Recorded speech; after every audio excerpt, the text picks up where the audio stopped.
Welcome to Catalyst. I'm Madison Mills. 30 minutes into your U.S. trading day, let's get you the three catalysts we're watching this hour. First up, we'll break down the market volatility rattling stocks and the IPO market as CoreWeave prepares to trade amid a dialed-back IPO, what it means for other companies looking to go public. Plus, investors and industries bracing for more tariffs in the coming days. We'll break down the companies and sectors and industries facing hits. And global CEOs meet with Xi Jinping in China as the trade war continues to heat up. We'll bring you the details of the gathering later this hour.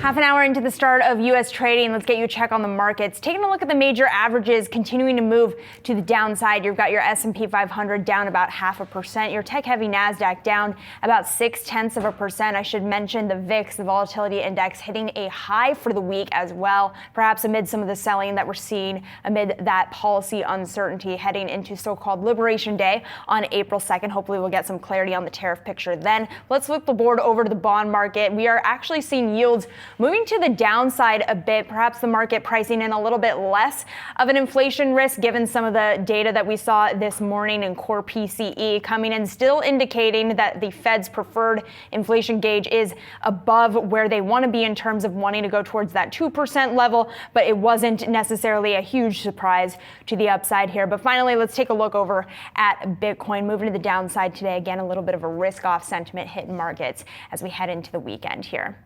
Well, I want to bring in Lou Basanese. He is a strategist. He's been a strategist for 20 years. He's the host of The Big Skinny Show and founder and chief strategist at the Basenese Group. Lou, thank you so much for being here this morning. Excited to have you for the full hour. I do just want to break. Might not say that afterwards, so. Oh, no, it's going to be great. We're going to have so much fun. It's a Friday. We've got plenty of news to talk about. One of the pieces of news I want to talk to you about here is this consumer sentiment data just crossing the wire. So let me get that to our audience here. UMISH sentiment falling to 57. Yesterday, 57.9, so not too much of a drop there. Interesting to look at the one-year inflation expectations continuing to tick up, hitting 5%, and then the 10-year inflation expectations, 5 to 10-year, hitting 4.1%. That is above the estimate, which was 3.9%. Again, expected change in median prices. We saw this last month as well, hitting a record high, the highest level since February of 1993. So inflation expectations continuing to the move to the upside.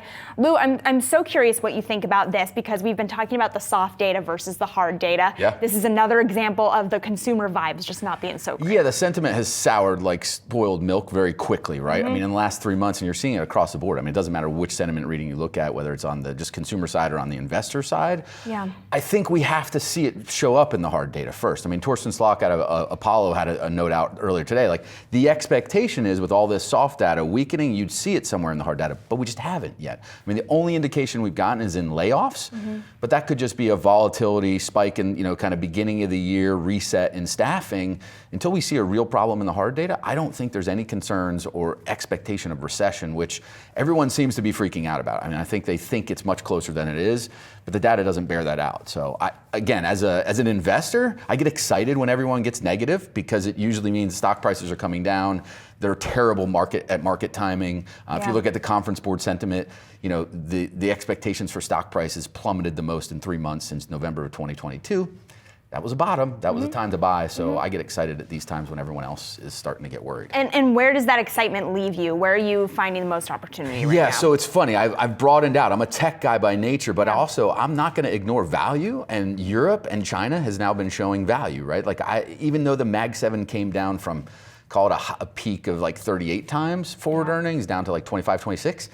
It's hard to say no to Europe at 14, 15 times earnings, or Alibaba at 14, 15 times earnings. So branching out, I'll be the first to admit I don't have an edge in international markets with individual stocks most times. So I'll go the ETF route there. Yeah. And then looking in the US is really what are the companies that are delivering earnings growth consistently, quarter in, quarter out, and raising guidance?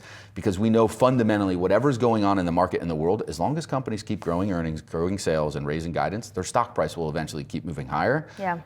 So that means getting out of a lot of the momentum trades, right? Like it's that phase of this bull market has ended where you could just set it, forget it, buy the Mag 7, buy whatever sector's rallying, and hope that you're going to make double-digit gains. Right, really good point. All right, Lou, we're going to talk about a lot more throughout the show, so stick with us for more. I do want to turn now to CoreWeave's IPO, the next big test for big tech offerings. The company already off to a shaky start, pricing its shares below the expected range. I want to get a vibe from the floor, so for that, we will send it over to Yahoo Finance executive editor Brian Sozzi. He is at the NASDAQ for CoreWeave's IPO. Brian, so excited to get your take because you're on the floor for us. Tell us what's going on down there. Madison, good to see you here. Yeah, I think one thing that's getting lost in the sight of this underpricing of the CoreWeave IPO is that this is going to impact a lot of humans. And right below me is where the folks that have their IPOs come to at the NASDAQ at least, ring the opening bell. CoreWeave rang that opening bell, and family members and the executive team have been taking photos here for the past half hour. So you could feel the excitement in the air. These are folks, I'm sure, that have put a lot of time and effort to bring this company to the NASDAQ, to an IPO. And also a lot of them, I'm sure, have stock options. So this could be a fundamentally transformational day for them in terms of financially speaking. But there's probably a couple reasons why we saw the underpricing. Of course, there's concerns about the AI trade. Does it continue at the pace it continued at last year? Have there been too much capacity built up? There's that, but there's still concerns around the business model of a CoreWeave. This is a company that has raised $14.5 billion in debt and equity over the past, or through 12 financings. With the $1.5 billion they're raising from this, Maddie, $1 billion will be used to pay down some of that debt. They, of course, have used that debt to buy chips, build out their data centers. But the question is, when the economy slows down, or if the AI trade does not work, what happens to all of this debt? So it is a risky business model that is called the neo-cloud business model. So there's a lot going on here. I would argue, Maddie, this is not necessarily a pure play AI trade, even though you have had NVIDIA as a major investor in the company. They have also backstopped this IPO at the $40 price. But all in all, looking forward to that opening trade on the NASDAQ for CoreWeave. And I will just give a quick plug, Maddie, too, for this. If you want some more details on CoreWeave, of course, go read the S1. But pull up the private company data on Yahoo Finance. It's now live. You can see who runs the company, what they've been up to, and of course the pre-market or pre-valuation before they came public. And Sozzi, you've been all over this story for us, so also a plug for you, for our audience, to look at your specific coverage of the CoreWeave IPO. Thanks so much for joining us, Sozzi. For more coverage of CoreWeave's IPO, you can stay tuned to Yahoo Finance. Brian Sozzi interviewing CoreWeave's co-founder and chief development officer live from the NASDAQ at 11:10 a.m. Eastern. You won't want to miss it. I want to bring in Lou again here to talk a little bit more about CoreWeave here. Lou, can't wait to get your thoughts on this. As Sozzi just laid out, the company's got a lot of debt. They've been burning through cash. Are you a buyer today? No, absolutely not a buyer. That's not the makings or the hallmarks of a hot IPO. I mean, if you cut the size and cut the price range, cut my order immediately. I think CoreWeave's got a lot of problems. Brian put a finger on it, right? Huge debt burden. Was trying to come to market at a big valuation jump. The last round they did privately was like $23 billion. They were trying to come to market originally at like 35. You get marked down to about 19. Yeah. Price to sales ratio is like 20. There's just better attractive options. I think actually another core related name is Core Scientific, who's actually CoreWeave uses their services. So they buy some of their data center space and capacity from them. It's about a $3-4 billion market cap, trading at 3 to 4 times sales, so more attractive. Again, I don't want to rain on the parade because I've been a part of multiple NASDAQ bell ringing and IPOs, and this is a historic day for the company, but not for investors. Not for investors. Yeah, I just don't think traditionally investors, buying IPOs for everyday investors is not a winning strategy that works out. So what is the winning strategy if you are interested in continuing to be an AI investor? Yeah, so I've been a very big advocate for stop focusing on the chip so much and start finding the service providers that are leveraging AI to come up with products that actually work better. So it could be mundane companies like insurance. There's a few companies in that space that are using AI-driven models and marketplaces to increase sales. I think in the med device space and biotech, there's a lot of exciting stuff going on where we're taking the drug discovery process that usually takes 2-3 years to figure out, hey, is this a drug that might work? And compressing that to a matter of weeks. Yeah. Companies, I mean, these are in the small cap, mid cap range, like Gain Therapeutics. Lantern Pharma is another one that's got 4 billion data points in an AI database that helps them find just anomalies in clinical data and said, hey, if we actually looked at this in a unique way, which isn't possible with man hours because it would just take too long, this drug actually works and could be effective in this indication. So it's a shortcut, right? I think AI is not its own product. It's not a superpower. It's an accelerant to innovation and to these companies. So you want to find the companies that are leveraging that to improve what they're doing. Another example is HeartBeam in the medical device space. They have a credit card-sized device that can detect heart attacks. They're overlaying AI algorithms to be more accurate with that. That's a very value-added versus my kids cheating on their English essays with ChatGPT. But I think you bring up such a great point, because we've talked a lot about the importance of AI that can be monetized, but you are pointing to something a little bit different, which is that AI that can make the product better. Yes. And therefore the sales offering better. Right, and in the biotech space more particularly, like drug development costs are $12 billion plus to get a cancer drug to market with 3% approval rates. Yeah. If we can take that to 10% approval and $1 billion or $2 billion, that's a dramatic economic impact that investors can get behind. Yeah. All right, Lou, thank you so much for breaking that down. Really great overview there. We are going to continue our coverage here, getting into the Mag 7 trade plus tariffs on all cars imported to the U.S. That's set to take effect next week. Why our next guest says it is the worst possible outcome for the industry. That's coming up next on Catalysts.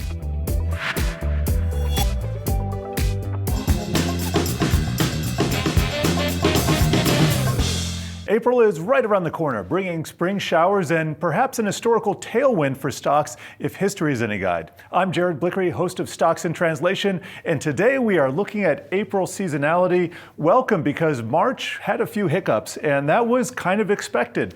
This is our April seasonality map, and I have two models here. One is going back to 1928, matching the same day of the week, and the other is just the median since 1990. They are both in agreement this month, and they are both heading higher, looking at gains of maybe 3%. And I should add, this is only an historical probability. It accounts for maybe 1/3 of price action. I'm talking about seasonality in general, but you can see here in the middle, maybe we have a little sideways action or stumble in the middle of the month, but this is a market difference from March, which was more like this, and that's kind of what we saw. We saw that dip into the end of the month and a little bit of a rally into the end, although it feels like we're still trying to get our feet wet and decide if we want to go higher. However, if we look at the entire year, at least by historical standards, and I'm looking at the white map, the white line as a map since 1928 in particular, this one has worked really well.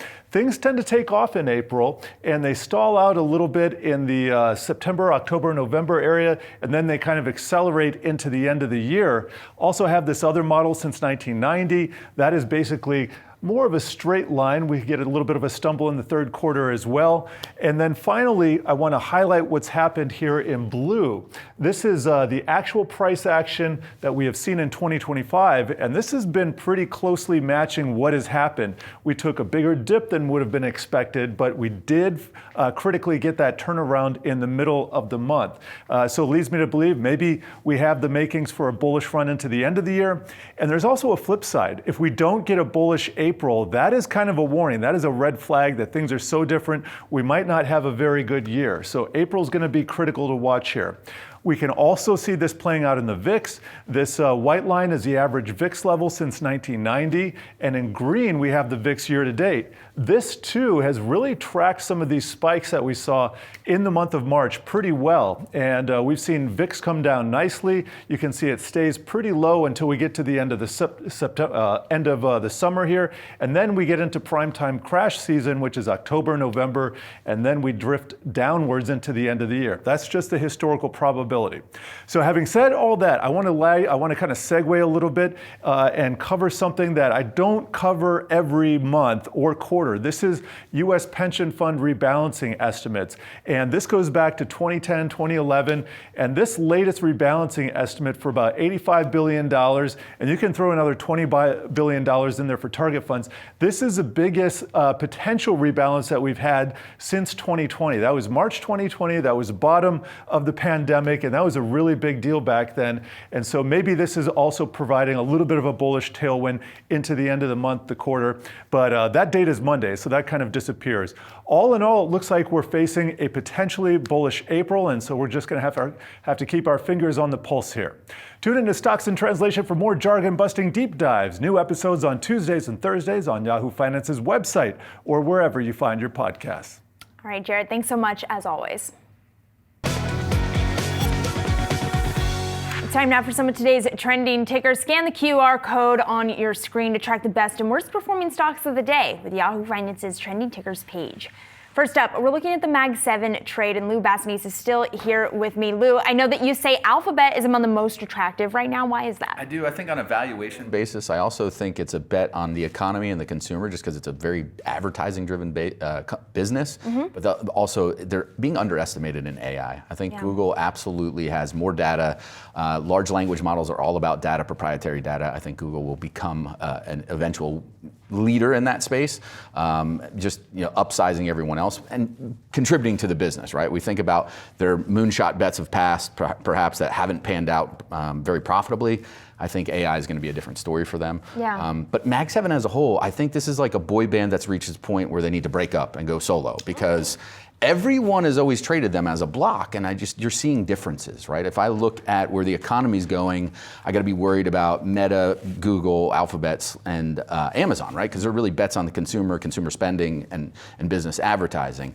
Apple, I think, is really just the purest play of all on the consumer, and they have the best advantage that beats all the other Mag 7 stocks, because they have 2.5 billion devices installed worldwide. They can incrementally change what they do and generate a significant amount of revenue and margin from that.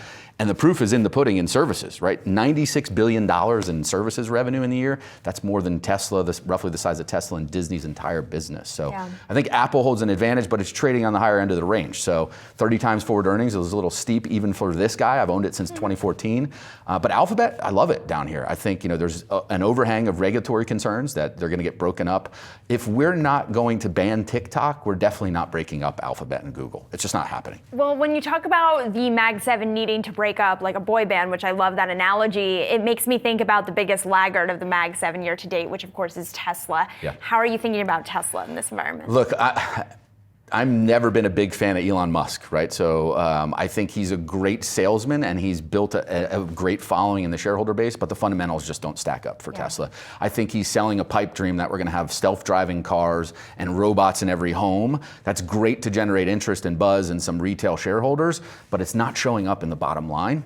I also don't love autos. I mean, if you look at the auto space, it's almost as bad as the grocery space, right? The margins historically are 6 to 7.5% operating margins.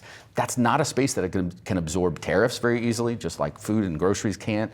It's just not attractive to me. Again, not saying that there hasn't been tremendous money made there and wealth. I'm just not buying the dream. I want to see the fundamentals, and I just don't see it in Tesla. And another stock I know you are watching is AMD, among the chip names. Where do you stand with AMD? Look, I think NVIDIA, the potential delays that were rumored that didn't happen, they were, probably will come back again. I think AMD has an opportunity, a window of opportunity to be that second source supplier, right? The world learned we can't rely on NVIDIA alone.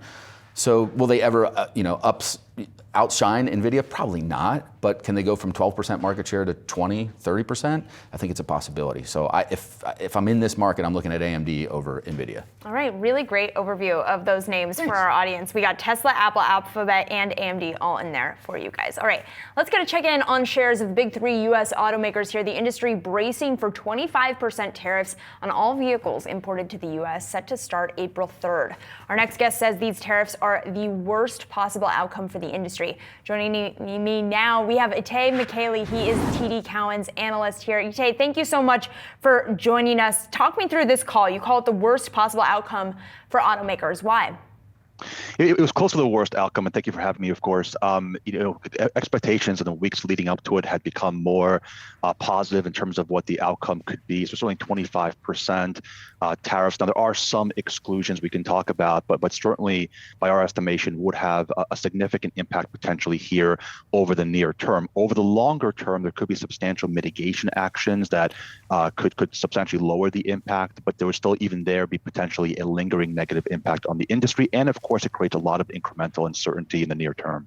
Lou, where do you agree and disagree with that? No, I agree. It creates tremendous uncertainty. My difficulty is how do you model that out? And maybe it's a question for you, Itay, is how do you model out that you might have a 25% tariff for 3 days or 13 days? Or, where's the sensitivity analysis? How do you take that into account for your models? Yeah, no, it is challenging. I think in the models, you have to assume that the tariff is here to stay. Also, we did not assume any real kind of price increases to offset some of it. The key delta in the short term and longer term thinking is, do you see production capacity for vehicle assembly get moved into the U.S.? Of course, if that were to happen, and to your point that even that does not happen overnight, that could be several months at the least, maybe even longer than that. Then once that happens, the impact does get mitigated quite a bit. Again, there's still uncertainty. I would note we're still waiting on additional detail. Could there be additional tariffs? So to your point, we still don't have, I think the industry itself is still kind of crunching the numbers themselves in terms of what this actually means. But over the longer term, particularly if you were to have a production capacity move, it would of course mitigate substantial initial impacts of such tariffs. And what we're trying to do for our audience of investors here is at least walk them through how each individual company and each ticker could potentially be impacted. So Itai, I'm curious, can you walk me through the likes of Ford? You say it's the least exposed versus Stellantis, perhaps the most exposed. What are you looking at to indicate that? Sure. I think both Stellantis and GM are substantially exposed, particularly because they do have quite a bit of very profitable truck capacity, pickup truck capacity in Mexico. Ford has the most kind of U.S. exposure amongst the D3 for production. So it would be better positioned. And of course, Tesla outside the Detroit 3 is sort of the relative winner here, just given 100% U.S. production, substantial U.S. sourcing for Tesla, as well as potential market share gains as some of the segments that the Model Y competes in would have a substantial portion of the vehicles competing with Tesla under some sort of a tariff impact. So it really just comes down mostly to the footprint and exposure that an individual automaker has in Mexico and Canada. Stellantis and GM do have substantial exposure. And of course, GM does have other imports as well from other countries in the world that could be another incremental impact to consider there as well. I've got a question for you. I don't know if you heard, I'm not a fan of Tesla. I haven't been for a while, but you're convincing me on the U.S. domestic production could be an advantage. But I have a question too. How much of your model weights the valuation on their just U.S. EV sales versus these future bets on autonomous driving, humanoid robots? I mean, what is the weighting in your model to give you attractive valuation for it? Sure. Our weighting is really largely the EV business, but we do have considerations in our valuation for upside to future revenue streams from autonomous and robotics, which we do believe are real. I think on the autonomous side, the one call we've made is that the path to win in autonomous for Tesla does not have to go through directly an urban robotaxi model. There are other models maybe that are being a bit overlooked in the common discourse tied to consumer AV for new services that could be done in much easier domains for autonomy, but we do think Tesla could stand up a successful AV business that not only could generate incremental revenue streams, but also create a much more compelling value proposition for the vehicles themselves. So kind of our call on autonomy is that it doesn't have to be just the straight kind of path into dense urban robotaxi, which can be complex, and there's a lot of skepticism out there on that. There are other models that Tesla actually fits really well into that could be successful for new revenue and maybe even help address some of the kind of EV demand issues we've seen in the past couple of years. And are you concerned at all about some of the consumer backlash that we've seen from Tesla? And if so, are you modeling that into your forecast at all at this point? We are concerned. Yeah, it's definitely another kind of layer of near-term demand risk one has to consider. But we did publish a report last week that kind of did some simulations around, what happens if Tesla were to lose market share in some kind of the blue counties, but potentially gain some in red counties. And there's a lot of assumptions within that, but we did do a bottom-up model for like literally every U.S. county. And there are scenarios where the longer-term impact could actually be a net positive. Because remember, EV penetration in certain parts of the country is still very low. So if those regions were to kind of awaken and see additional growth for Tesla over time, that could offset potential near-term losses that they may face in certain parts of the country. But of course, when these things play out, the bad could happen but before the good. So yes, we are in near-term still focused on this as an incremental risk, but longer-term there could be offsets that maybe even could yield net positive sales gains for Tesla in the U.S. Really great overview there. Thank you so much for joining us this morning. Appreciate it. Thank you. Coming up, protect global trade. That is the message from Chinese President Xi Jinping to business executives at a meeting in Beijing. We'll dive into the implications of the escalating trade war next on Catalysts.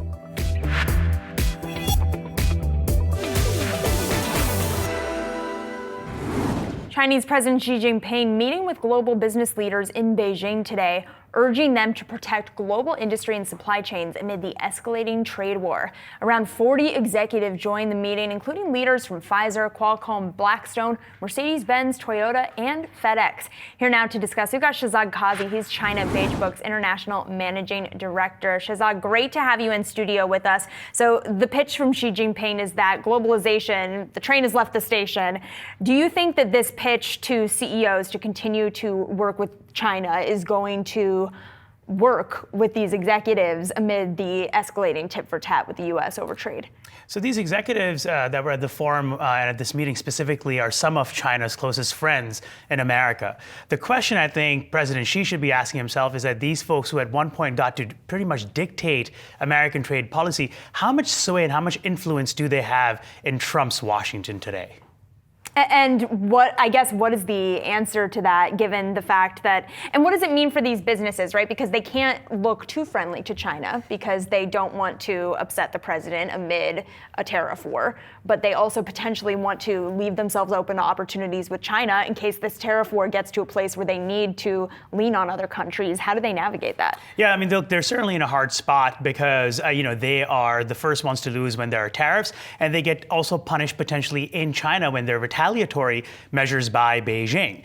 That said, I think DC has changed pretty significantly, and especially the administration right now, I think, counter to what markets think, is very serious about altering America's trade relations with the world, specifically with China, which I think means that these corporate CEOs will not be getting the type of hearing and audience that they are used to, perhaps. Yeah, I had a question for you. People say one thing and do the other a lot of times. Companies are no different. We're seeing a lot of companies announce big investments in the U.S. My question, though, is a lot of them are just increases in what they're doing. What's going on China's side, right? Are these companies still keeping that spending and just not talking about it, the levels of investment directly there? Yeah, the China picture has become really interesting because you have actually their own Chinese suppliers that are saying, we're going to go to Vietnam, we're going to go to Cambodia, and of course, we're going to go to Mexico because that's the only way we can get away from tariffs. That, of course, creates a whole other issue on the policy front for policymakers to address, which is known as transshipment, which is that oftentimes my joke is that you put the final lace in the sneaker, at some third country and send it to the U.S. so it can avoid tariffs. And I guess I wonder to what extent you think that is something that the president is going to work to punish. We've already seen this. He talked about how if the EU and Canada work together, they're going to face even more tariffs. Should companies be prepared to get punished for any type of workaround that they might enact? I would say that companies need to be prepared for a lot more trade policy uncertainty, both in terms of what tariffs are rolled out next week and then how this tariff saga continues, because I don't think this is leaving us anytime soon. And I also want to get a sense of where you see the tit for tat on tariffs going specifically with China, because we had President Trump teasing out this idea this week that he might be a little bit more willing to negotiate with China on tariffs if they make a deal with him on TikTok. What did that tell you about where his strategy is leading? Yeah, well, I think from the perspective of the Chinese Communist Party, they still think that President Trump is ultimately a deal maker and not tariff man, as he calls himself. So they haven't hit back very hard as yet. I think the comments about TikTok, where the president has not explicitly linked tariffs with TikTok, probably make them think they could score another big deal with the president. You said this is going to be an ongoing saga. You don't expect it to end, but do you think it's going to be an ongoing long tariffs in place for a while, 25%, or the saga more like a soap opera? Every week it's on again, off again. This person's in a relationship. This country's being tariffed, not being tariffed. Is it volatility or consistent tariffs? I think it's a lot of volatility because right now we're going to hear about what tariffs are going on immediately, then potentially what tariffs may come on as more investigations happen. Then you get into the deal making, what comes off, what comes on. So this is very, very complicated. Right now we're just talking about top line numbers. Most conversations don't even address the underlying trade laws that are being applied, and that is very complicated stuff. So that's why I think far more volatility than markets are prepared for so far. But it sounds like you do not think that we're in for a lot of negotiation that's going to leave investors happy. Why is that? I think not across every country. I think China is going to be a really hard one to work out unless you do what I call a skinny deal, which is you just do commodities purchases, you do a TikTok deal, that sort of thing. But given that he's been so focused on Canada and Mexico, I've wondered if maybe this time around he's not going to be as hawkish on China. Tell me why I'm wrong. Yeah. Well, I don't know if you're wrong right away. You certainly look very right. We've decided to pull forward the USMCA review, I suppose. So we'll see how this pans out. The fact is that there could be a scenario where Beijing ultimately says, you know what, looking around, we're actually coming out just okay because we've got the fewest tariff increases to deal with of anybody else. Right, even if those are, when layered atop products, intense for the consumer price impact. Shazad, great to have you as always. Thank you so much. Thank you for coming in as well. Well, the European Union working on concessions it's willing to make to the Trump administration to partially remove U.S. tariffs before they're set to increase next week. Yahoo Finance's Rick Newman joining me now with the latest. Rick, great to speak with you. Talk to me about these EU concessions. Does it signal to us that we might be in for more negotiations on tariffs? Yes, I think so. And I would imagine that European nations have been planning this all along. European nations are like the OG tariff experts. They've been doing tariffs for a long time, including all kinds of minute tariffs on each other and all these different kind of trade exclusions before the European Union went into effect. So they knew what was coming when Trump got into office. And I would imagine that they've been planning for this for some time. Now, we don't know where these negotiations are likely to lead, but this is what Trump says he wants. He says, the reason I'm doing these tariffs is to get more favorable trading terms for the United States. And it's not just tariffs. It's, there are some instances where other nations may have low tariffs, but they do other things to keep American products out of their markets. So it's getting more access to foreign markets, including those in Europe for American goods. And all kinds of things. So I think this is probably going to go. I don't think we're ever going to sort of like get to the end of this. I think this could go on for many months with continual adjustments here and there. Rick, you're scaring me because you said something that is interesting. You said that Europe's been planning these concessions all along because they anticipated tariffs coming. Doesn't that just reinforce the president's strategy that I have to enforce tariffs or put them on before anyone's actually going to concede? And that means we're going to in for a ton more volatility. Do you see other countries doing the same tactic?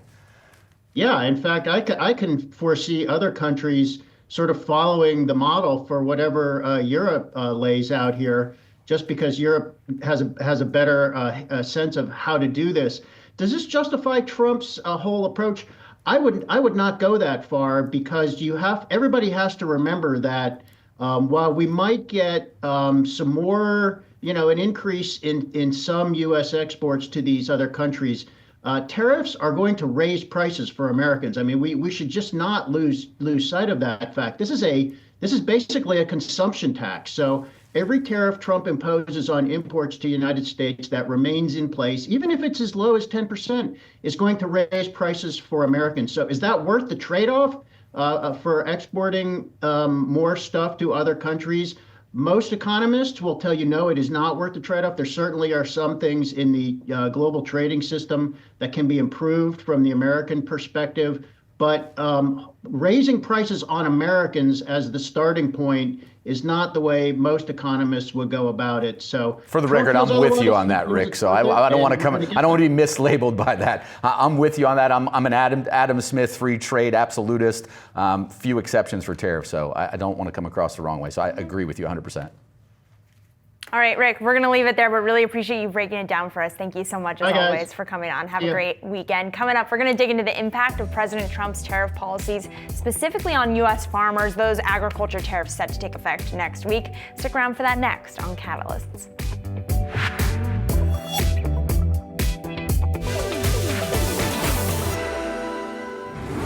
President Trump's so-called Liberation Day, when retaliatory tariffs as well as the resumption of tariffs on Mexico and Canada are set to take effect, coming up Wednesday, April 2nd.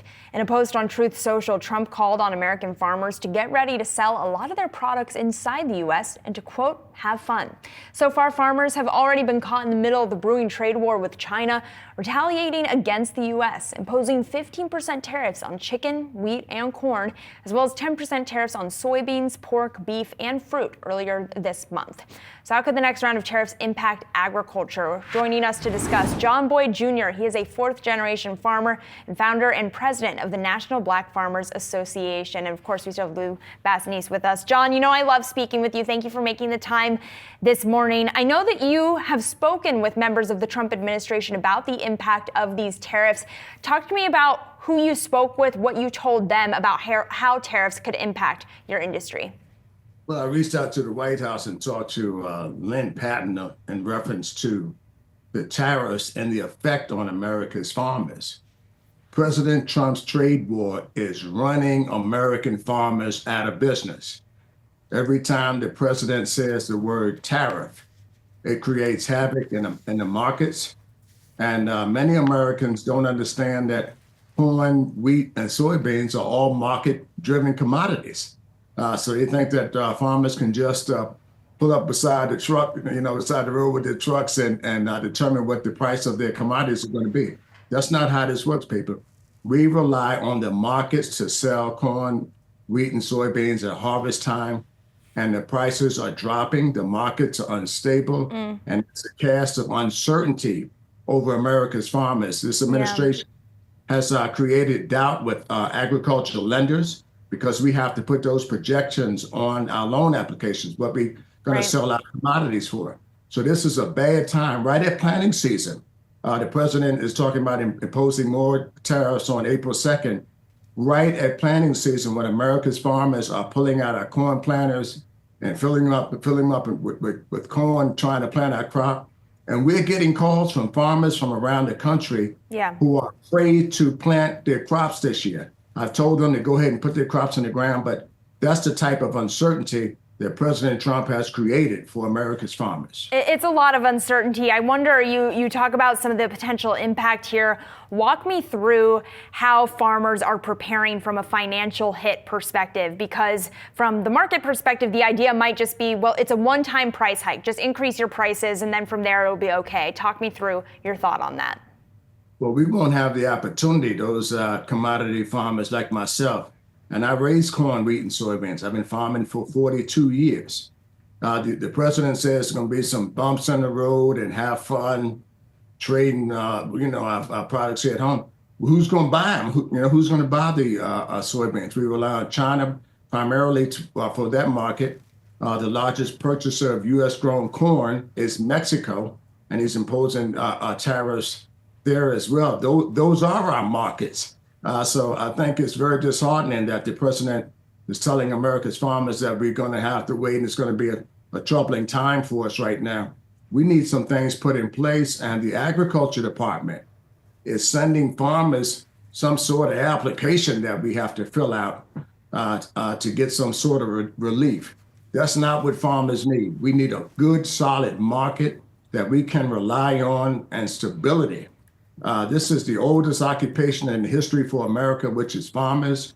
And the president is gambling with our livelihoods and gambling with our profession right now. John, I don't want to pretend I know much about farming. I had 40 chickens at one point in my life, and that's the extent of it.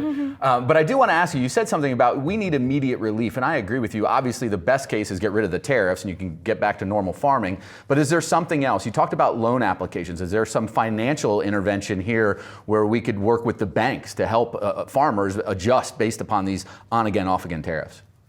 I would love to hear from the top 10 banks and putting an emergency loan program for our nation's farmers right now. That's my first request. And the second is in the lame duck session, Congress passed $10 billion that's supposed to assist America's farmers around the country. And we haven't gotten those monies. And USDA is sending applications to farmers that we have to send in and fill out. And I'm not sure when we're going to get that. But I can tell you this.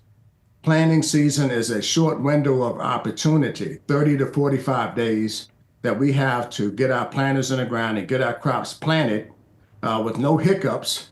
And any time after that, we start affecting our yields. So if you plant late, you don't get a maximum harvest due to Mother Nature. So these are things that farmers have to deal with. So when the president says wait, that's not a good definition for America's farmers. This is a timely occupation, and the people around him should be advising the president of this, that they should put some things in place to offset that price reduction for America's farmers and open up a revenue stream for America's farmers so we can get farm operating loans with no nonsense, right now. So USDA, this administration came in and put a halt on grants. I want to be very, very clear. And loans in this country. So it's making it very, very difficult. They're closing up USDA offices around the country. people, this is bad for America's farmers, and someone should advise the president, the last office you want to close in this country is something that American farming needs to do business with. Yeah. All right, John, great overview. Our thoughts are with you this season. Thank you so much for joining us. And if you talk to members of the Trump administration again, give us a call. We'll want to hear how that goes. Thank you so much, John Boyd Jr. For America's farmers. Thank you. Thank you so much. Appreciate it. Lou, I want to bring you back into the conversation because you asked a brilliant question there about whether or not the banks could come in as a hedge for these farmers. We've already seen Trump's funding freezing impacting farmers, the cuts from Doge impacting farmers. To what extent is that a feasible financial option for there to be additional funding that makes up for the hit? Look, I think this is one of those things where it's a gray area of the tariff policy for most Americans, right? We don't feel it right away on automobiles and other goods, but when it comes to food, I mean, think about the egg shortage and the rise in prices.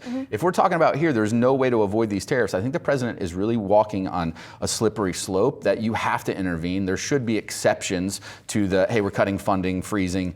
I'm with John. The USDA should have the ability to get funds quickly to farmers. You have a 30 to 45 day window for them to plant. Give them the confidence that they can plant and earn that living, which means you have to move in a non-bureaucratic, much more capitalistic approach. How do you do that? You got to do it through the banks, right? You're not going to get farmers filling out 50 pages of paperwork to get help. It should be a streamlined process. I'm all for it. I think the president needs to be really careful to not mess this one up because it'll have long-time implications, right? Yeah. The crops will come to market or they won't come to market, and then he'll have to pay the consequences. And as we've been talking about, margins are tight on autos and they're tight on food, so certainly an area to continue to be careful with. Coming up, we're going to be speaking with someone about finding opportunity in a market roiled by tariffs and weak economic indicators. That's next.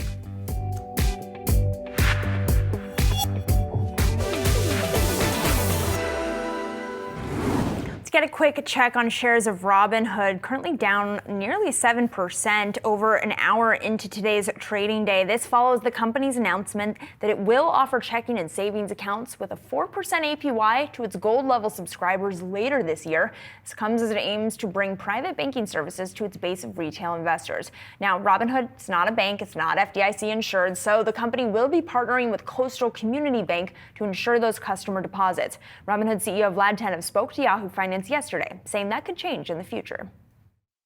We actually had filed back in 2019 for a national bank charter, OCC regulated, and we pulled back on that process because at the time, and we still believe this is the case, the costs of actually becoming a national bank outweighed the benefits. If the benefits do outweigh the costs at some point, I think we'd be able to pivot quickly. So Tenev still teasing out that Robinhood could become a bank someday, also saying Robinhood planning to offer in-person cash delivery to banking subscribers through the app as well. Well, market volatility continues heading into the president's so-called Liberation Day. So how should investors reposition, if at all, amid the market sell-off? It's time for our weekly FA Corner, brought to you by Capital Group. I want to bring in Adil Zaman. He is Wall Street Alliance's group partner. Adil, great to speak with you here. I know that you work with private wealth management. You advise clients all the time about this. What is the single biggest question that you are getting right now? I think people are not used to the pullback, right? The market's been shooting up, but we've been prepping our clients and we've been telling them it cannot go up in a straight line. And last time I was on Yahoo Finance, we were talking about the same thing, that there's going to be a lot of policy changes that the market has to get used to. And I think what the market got wrong was the pain threshold for Trump, because their idea right now is in the next 2 years, before the midterm elections, implement as many policies as possible. And I think we are telling clients, just be prepared. There's going to be more to come. So do you think their pain threshold matches the president's? And then more importantly, what do they do? What do you see them trying to knee-jerk react to do with their portfolios that you advise them not to? Well, we actually prepped ahead of time, right, for this. And what we've been talking about is investors were overweight tech, like heavy tech exposure. And what we've been telling people is improve the breadth in your portfolios. Tech is a bit overvalued right now. When the pullback happens, that's the area of vulnerability. The area of opportunity is things like utilities, energy, financials, the relative value areas of the market. So we've been improving the breadth on the portfolio. We've also been buying gold, which has shot up. So that sort of balanced out the portfolios on the downside. So that's what energy is the best performing sector this year, so it's a smart move. Yes, absolutely. We think there's legs to that. There's Trump deregulation is going to help that space. I think he's going to scale back all of Biden's clean energy policy. So I think that sector continues to do well. So then what's the best diversifier of them all and what's the safest, right? You've got gold, you've got bonds, you've got financials, healthcare, energy, and then you've also got global, by the way. Of those buckets, which one do we like the most right now? I think what we really want to do, so we are overweight utilities, we are overweight financials. Again, sticking with utilities do well because demand for electricity goes up. Financials do well because of deregulation. So we are overweight that sector. But the biggest takeaway, if I put on the financial advisor hat, is to stay broad. Now, you will get an opportunity at some point when all these policies are flushed out. There will be an opportunity that there will be a pivot. And at that point, you can be more opportunistic back into some of the growth areas. And final 30 seconds here. Are you buying big tech at any dip level? Is there any level where it starts to just look too attractive to ignore? Yes. So we do feel that you want to be opportunistic at certain levels. For example, Tesla right now has had a massive sell-off. I think things like robotaxi and humanoid robots are good for their future, so potentially that stock could do well. I think the next move after Trump is done with tariffs is that he's going to cut income taxes. And that's going to cause the market to go up. So investors should be prepared for that. Well, hopefully. The market is definitely looking for that policy dessert to come in the next half of the year. Adil, thank you so much. Really appreciate it. Lou, we've got 30 seconds left. Yeah. Do you think that investors are underpriced for risk right now, or is everything smooth? Look, I think I'm with Adil. They've been spoiled. I also think you have to be opportunistic. Energy is underweighted. I made a bet in my own career. I joined an energy company earlier this year. I think the policies are going to be very pro for small and mid-cap oil and gas producers. I think that's an area that's of interest that could prove out pretty well. All right, let's get a final check on the markets before we go here. Still seeing selling across the screen here, more so than we've seen throughout the day. Your S&P is down 1.5%. Your tech-heavy NASDAQ down about 2%. At the same time, we are continuing to see yields moving to the downside, so perhaps a little bit of reallocation into the bond market as treasuries catch a bit of a bid this Friday morning. Coming up, we've got Wealth, dedicated to all your personal finance needs. Brad Smith has you for the next hour, including an interview with CoreWeave's co-founder at 11:10 a.m. Stick around for that and more.